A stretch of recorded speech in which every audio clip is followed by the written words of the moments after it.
Voix nue. En 2013, Jean-Michel Dzian rencontrait Michel Rocard. Ce soir, les temps politiques.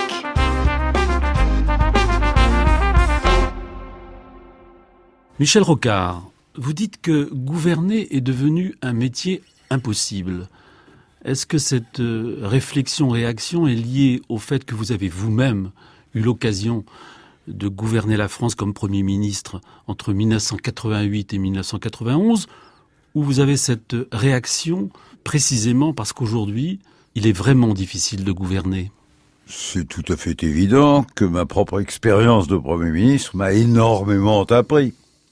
La fonction de Premier ministre, celle de Président de la République sans doute aussi, sont les plus grands lieux d'apprentissage que je connaisse. Il s'agit de deux métiers dans lesquels il est à peu près écrit par avance que si vous êtes compétent en quelque chose dans votre vie, ça va couvrir que 2% du champ de ce que vous aurez à faire.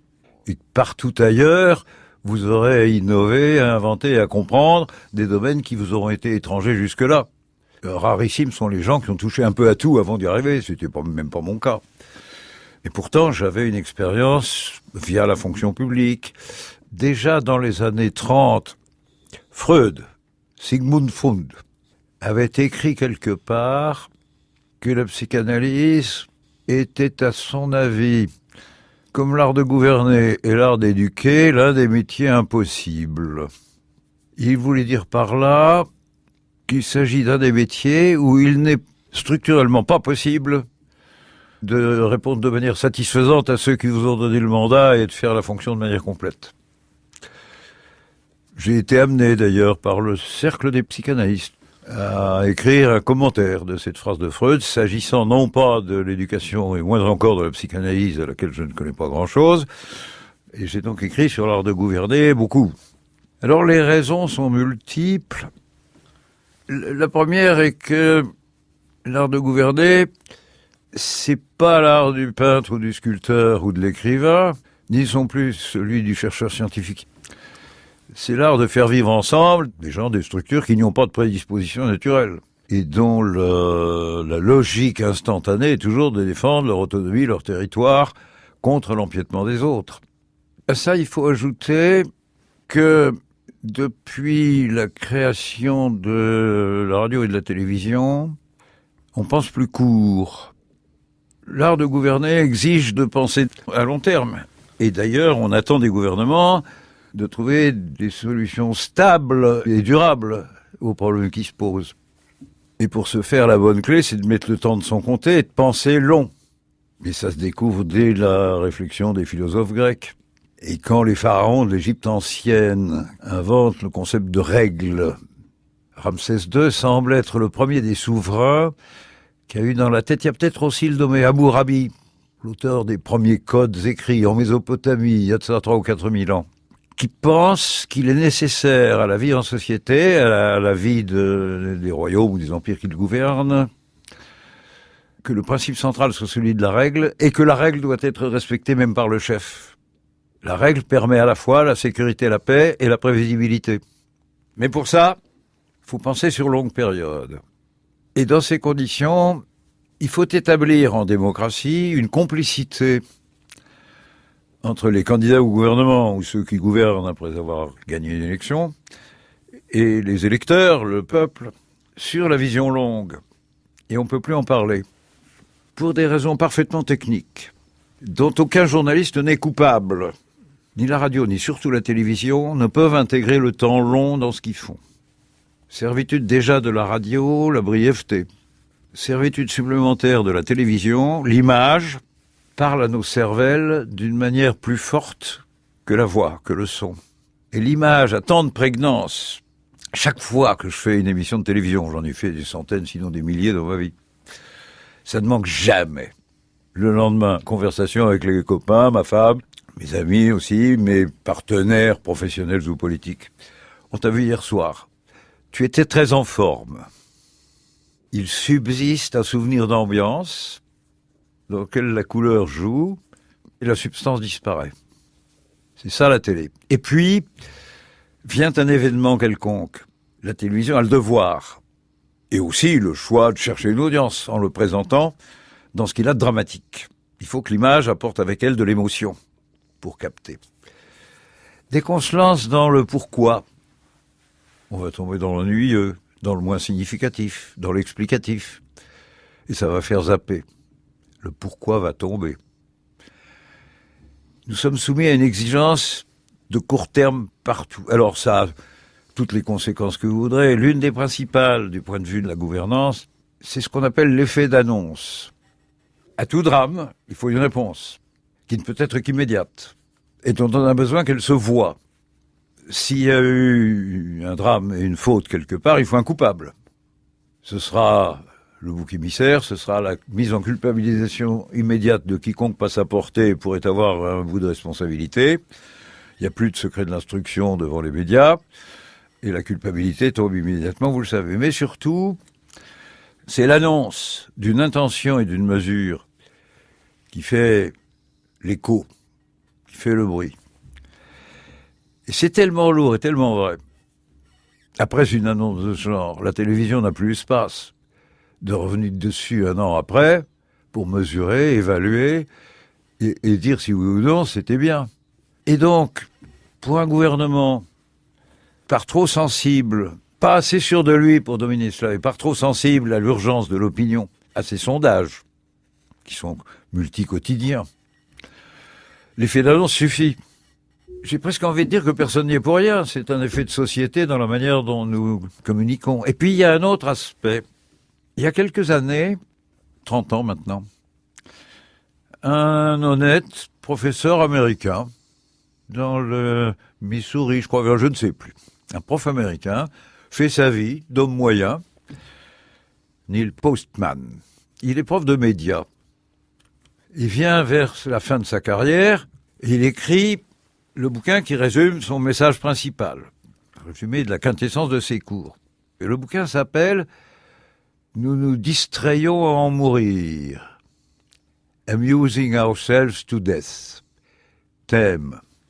L'émergence de la civilisation, de la paix, du droit, de la technique, supposant une rencontre entre les outils de l'intelligence, des outils de la connaissance et une langue capable de les exprimer de manière complète, de manière précise, sans ambiguïté, mais en intégrant au besoin le doute ou les incertitudes si elles restent. La langue joue le jeu majeur là-dessus. Le même Neil Postman nous rappelle quelque chose d'inouï. Dans le premier siècle et demi d'immigration aux États-Unis, c'était surtout des paysans, des citoyens de base venus d'Angleterre et de Scandinavie qui ont été les premiers. En général des protestants. Ils avaient amené avec eux un seul livre, la Bible. Et tous la lisaient. Rarissime, c'était un monde où il y avait 90% d'alphabètes partout.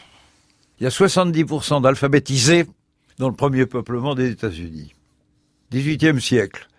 Les grands écrivains, les grands philosophes, français, anglais, allemands, font des succès de librairie 5 ou 6 fois plus gros aux États-Unis, pour moitié moins de public qu'ailleurs en Europe. Par la langue. L'intérêt pour la langue, parce que tout le monde est alphabétisé. C'est absolument prodigieux. Ça va jusqu'à ce que la presse, qui émerge à ce moment-là, s'acharne à donner en totalité les discours parlementaires, les textes des traités qu'on discute. Pire, les orateurs parlementaires, les représentants et les sénateurs américains, font leur discours dans la langue écrite et reviennent au marbre des journaux de l'époque pour vérifier la langue. Elle est parfaite. On discute comme on écrit. C'est une ivresse, c'est l'émergence des États-Unis. Et tout va se casser en 3 étapes. La première, c'est l'invention du télégraphe. Il faut brutalement raccourcir les phrases. On y perd les formules de politesse. Or, les formules de politesse, c'est non seulement une courtoisie nécessaire, mais c'est aussi une identification mutuelle qualifiant le degré de crédibilité de chacun vis-à-vis de l'autre. C'est tout ça, la courtoisie. S'il n'y a plus de formules de politesse, ça ampute l'échange possible des savoirs. On gagne en brutalité, en simplification absurde. Les conditionnels, les subjectifs disparaissent. Déjà seulement le télégraphe. Puis vient la photo. Et avec la photo, l'image parle plus fort que la légende ou l'explication. Et d'ailleurs, l'explication disparaît au profit de la seule légende. Puis on arrive à la télé, qui est déjà à peu près la fin de tout. C'est pas encore la fin de tout, parce que la fin de tout, ça va être les SMS et Internet. Bref, la pensée meurt. Et elle disparaît surtout quand il n'y a plus de langue pour la porter. Cette analyse est terrifiante. Ce livre a été d'abord traduit en français. Nous sommes dans les années 65 ou 10, je crois. Et édité, je ne sais pas si c'était Tolbiac, par une édition universitaire. Il sort à 1000 exemplaires. Personne ne le voit, personne ne le lit. Quelques universitaires en oublient. Je tombe dessus par hasard en anglais. Je fais pendant 20 ans une propagande acharnée en faveur de ce livre en anglais. J'en obtiens une retraduction et une réédition en français. Et je le connais bien puisque j'ai été préfacier de cette deuxième édition. Elle est l'analyse à travers le dépérissement de la langue causé par nos médias de la grande rapidité, à la seule et unique exception au monde de France Culture. C'est un drame de civilisation dans cette affaire. Le titre a dû être traduit dans la réédition avec la formule, je crois bien, se distraire à en mourir. Parce que entertainment, la distraction, c'est pas la même chose. Ni que la pédagogie, ni que l'approfondissement. Michel Rocard, pour continuer sur ce registre-là, mais dans une configuration un peu différente, celle du pouvoir, est-ce que vous considérez, après 25 ans de recul et de distance, que vous avez été précisément victime de cette tyrannie de l'instant, de cette tyrannie d'urgence, de cette impossibilité d'avoir une pensée possible à l'intérieur de votre gouvernement? Est-ce que toutes ces questions que vous vous posez aujourd'hui, vous les posiez déjà dans l'exercice du pouvoir? Réponse oui, bien sûr, mais j'aime pas le mot de victime. C'est le mode de fonctionnement de la société contemporaine. Nous sommes entrés dans ce qu'on appelle la démocratie d'opinion, avec en plus une contresens sur le mot d'opinion. En fait, le mot de opinion, il est assez récent en langue française. Ce qui n'est pas récent, c'est le verbe qui lui sert d'origine, et qui était opiner. Opiner, ça veut dire donner accord. On opine, et du coup, une formule, un dit, devient l'instrument d'un accord entre des personnes. L'opinion, c'est ça. Lorsque le sondage s'adresse à des téléspectateurs qui ont cueilli des informations tout seuls devant leur poste, sans en parler à personne, le café du commerce a disparu. À l'époque où la presse était si chère qu'il y avait un habitant sur 15 ou 20 qui pouvait se l'offrir, on les lisait ensemble au café, autour de l'unique acheteur. D'où le poids qu'a pris dans le discours français l'expression « le café du commerce ». C'était ça. On n'a plus besoin, on est tout seul. Mais du coup, on n'opine plus à rien. On a des impressions, on a des intuitions, voire des fantasmes, qui se réveillent sur une image qui fait choc. Une image qui crée une association d'idées. Mais dans le fantasme, il n'y a ni réflexion ni information là derrière. Et on continue à nous appeler ça l'opinion. Et il vous tombe dessus tous les jours des pulsions de l'opinion sur n'importe quoi, dont le gouvernement a pratiquement l'interdiction de les négliger. Et ça provoque des déclarations, des actes, des mesures. Nous sommes à la limite du moment où chaque nouveau crime appelle à une nouvelle loi. C'est naturellement complètement idiot, dangereux et inefficace, mais c'est une créance médiatique sur le pouvoir, qui est un empêchement de gouverner sérieusement, naturellement. Et puis, il y a un autre mystère. Nos existences ont pris une allure telle qu'elles sont maintenant dominées par l'économie. C'était pas vrai sous Louis XIV et à peine sous la Révolution française. Or ça, c'est compliqué, d'abord par définition. C'est global, donc abstrait, et donc non présentable que modément par le système médiatique. Et en plus, ça s'est largement internationalisé.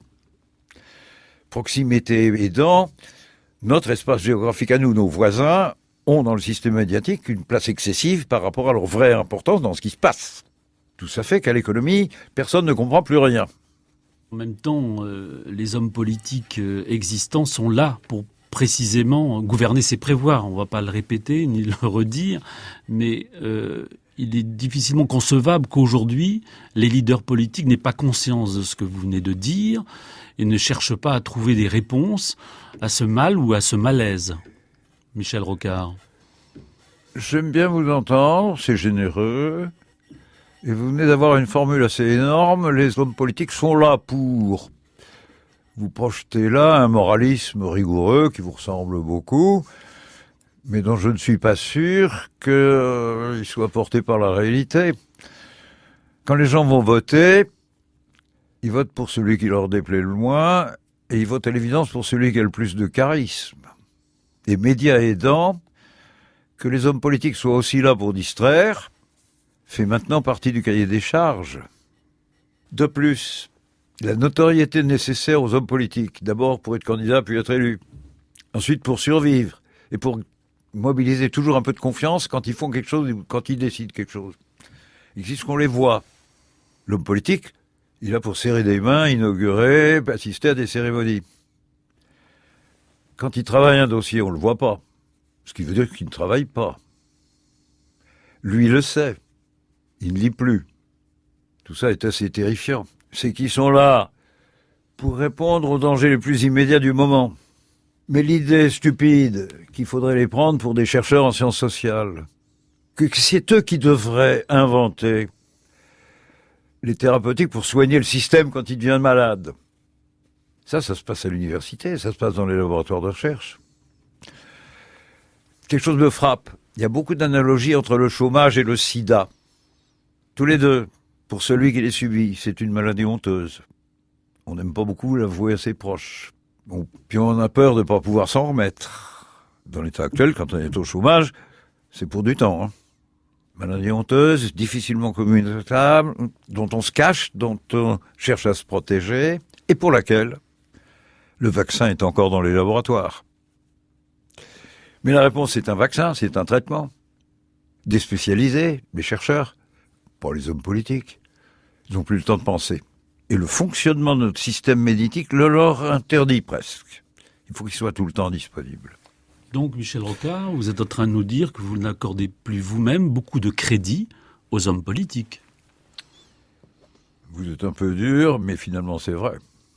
Je ne peux pas démentir. Mais au moins je sais pourquoi.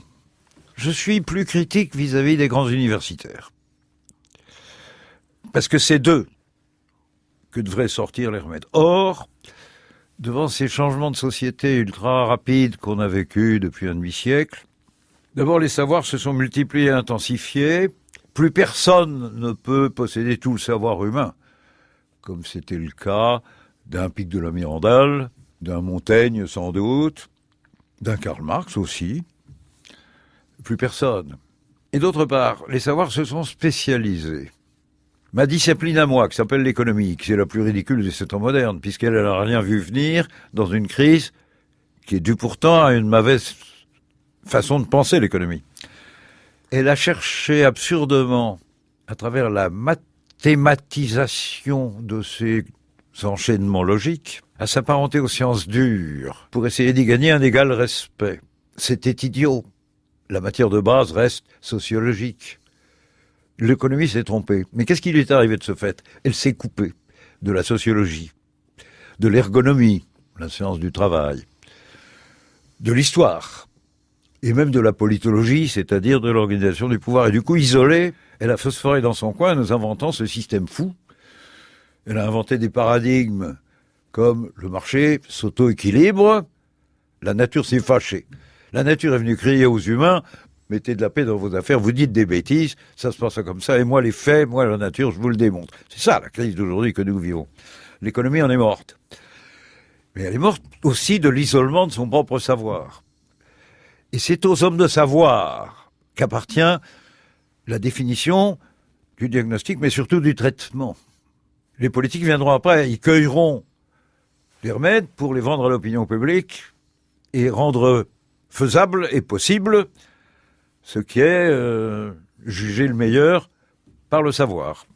Sous cette condition, il redevient possible de demander aux politiques d'assurer le minimum, c'est-à-dire déjà la sécurité, c'est-à-dire que les trains marchent et arrivent à l'heure, qu'on enlève les poubelles, l'organisation de la vie collective. Ce métier doit toujours être fait.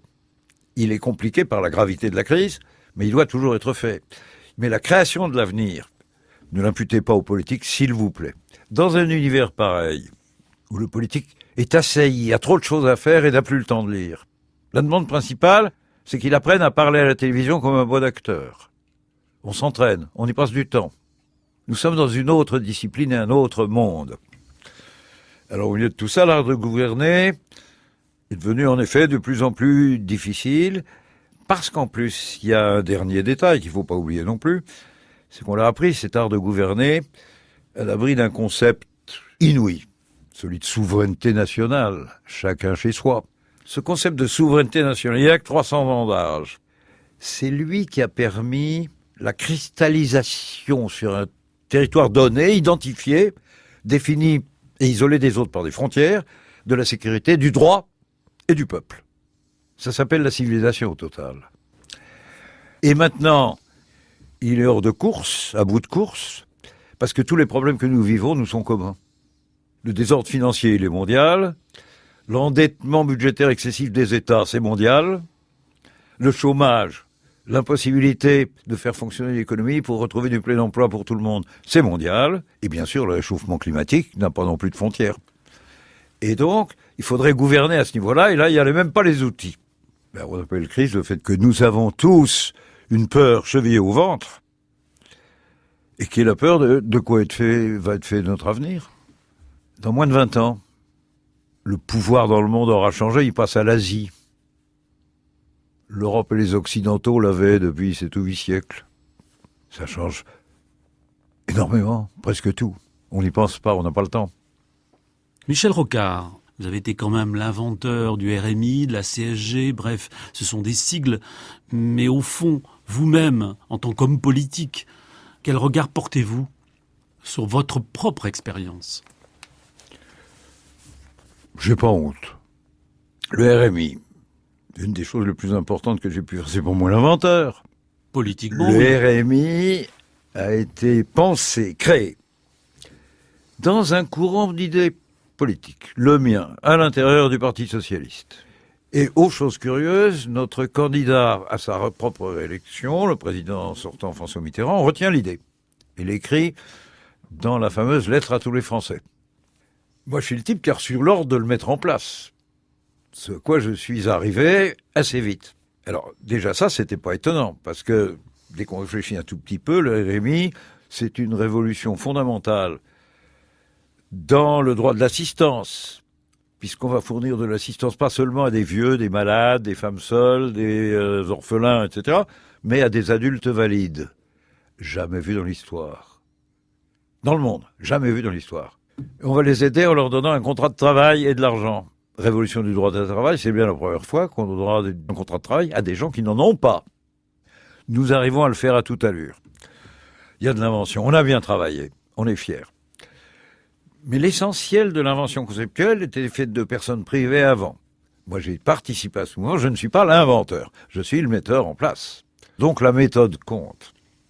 J'ai passé mon temps à rencontrer des conflits de méthode. Mitterrand n'avait pas l'esprit fait comme moi, ne raisonnait pas comme ça. Et sur chaque problème, il va me demander ma démission. J'avais commencé à mettre en place des procédures, une sur les retraites, une sur l'assurance maladie, qui ne pouvaient qu'être très longues. Et il m'a en fait demandé mes démissions parce qu'il n'y avait rien d'assez visible.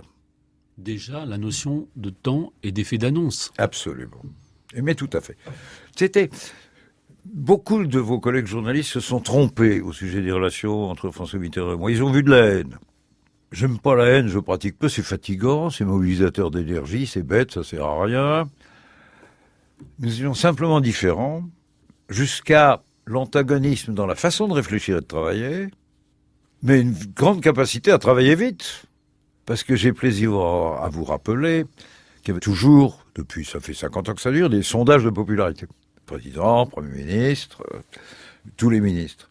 Si vous faites la somme des sondages de popularité du président et du Premier ministre, vous avez un sondage qui vous qualifie du respect dont dispose le binôme, la hiérarchie qui gouverne le pays.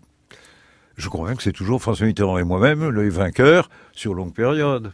La France appréciait ça, allait vite, on faisait des choses, Même si on n'a pas pu faire la totalité de ce que j'aurais aimé faire. Mais toutefois, on ne peut pas non plus dire que c'était la lune de miel permanente, historiquement, entre François Mitterrand et vous-même. Quand vous avez été appelé... Jean, qu'est-ce qui vous prend d'avoir besoin de mettre des gros mots, d'élargir les concepts jusqu'à quelque chose d'aussi idiot que la lune de miel? C'était une bonne coopération, ça suffit. On peut imaginer qu'une complicité politique est nécessaire pour mener à bien des réformes aussi fondamentales que celles que vous avez tenté, et réussi aussi, en partie à mener. Dans le cas de la Nouvelle-Calédonie, il n'y avait pas vraiment complicité, il y avait absolue fidélité des deux côtés au partage du pouvoir. Ma première question à François Mitterrand, le lendemain de ma nomination, c'est-à-dire 8 jours après le meurtre de la grotte d'Ouvéa. Monsieur le Président, c'est vous qui avez donné, sur des fausses informations d'ailleurs, personne ne parle de culpabilité, mais c'est vous qui avez donné l'ordre d'assaut. Est-ce que ça fait de la Nouvelle-Calédonie un dossier élyséen suivi par vous, traité à l'Élysée? Ou est-ce que c'est un dossier gouvernemental normal? Réponse, c'est un dossier gouvernemental normal. Chargez-vous-en. Chargez-vous-en. Sous-entendu, je ne m'en occupe plus. J'ai sûrement pas fait comme il aurait fait. Il m'a laissé faire totalement. RMI aussi, mais là, nous étions en plein accord. Cet accord sur le cas du RMI valait presque complicité. CSG, nous sommes en désaccord absolu. Absolu. Mais il m'a laissé faire. Là, sur la CSG, il m'a dit, écoutez, je suis pas du tout d'accord avec vous, mais c'est un problème de gouvernement. Donc, une loyauté dans la reconnaissance de des tâches et de responsabilités différentes. Mais il y a des choses que je n'ai pas pu faire, par exemple, changer le mode de scrutin pour les élections régionales. Donner vie vraiment à la région. Ce vieux Jacobin n'a jamais accepté. Et on est toujours avec une inexistence des régions, puisqu'elles sont dirigées par un collège où chaque département se bat toujours contre les autres.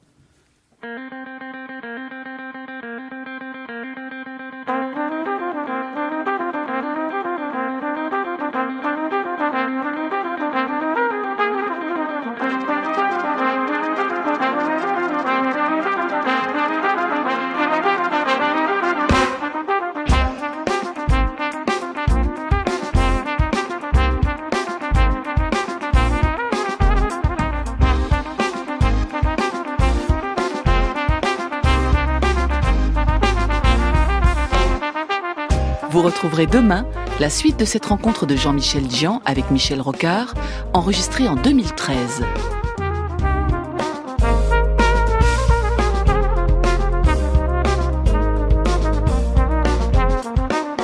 À voix nue. Réalisation Manouchak Fachaï, Céline Terce. Prise de son Frédéric Quéroux. Attaché d'émission Claire Poinsignon. Coordination Sandrine Trainer. Cette émission s'écoute en ligne et se podcast sur franceculture.fr.